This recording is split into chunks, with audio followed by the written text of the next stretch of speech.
पाकिस्तान में जायदाद और जमीन पर कब्जे का मसला कोई कहानी नहीं, बल्कि लाखों खानदानों की लिव्ड रियलिटी है। सिविल कोर्ट्स में केसेस 10, 20, 30 साल तक चलते हैं और कभी ऐसा भी होता है कि नस्लें यही कहते कहते पार हो जाती हैं कि केस चल रहा है। इन मसाइल के हल के लिए पंजाब हुकूमत की जानिब से पास किया गया Punjab protection of ownership of immovable property ordinance 2025, जिसका मकसद बताया गया कब्जा माफिया का खात्मा।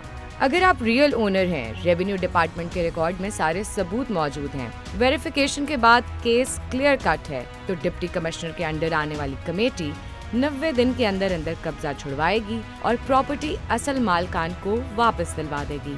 Sounds nice, right? But then came a little twist.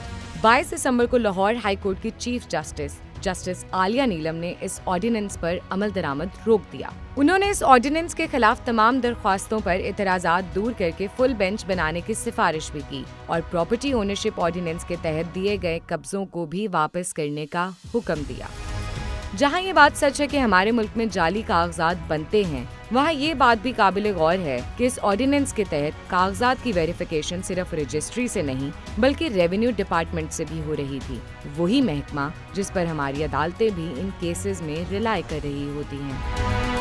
Punjab हुकूमत के POIP पोर्टल के मुताबिक 15,000 से जायद केसेस में से 4,000 का फैसला हो चुका था और 9,000 से जायद फैसले के मुंतजर थे। अब जब अदालत ने ये फैसला दिया तो इस ऑर्डिनेंस के तहत पैरा फोर्स ने जिन लोगों को उनकी जायदाद वापस करवाई थी, उनकी उम्मीदों पर पानी फिर गया और शायद एक मर्तबा फिर उन्हें इंसाफ के लिए कई दहाइयां इंतजार करना पड़ेगा। So tell us in the comments, what do you think about this entire situation?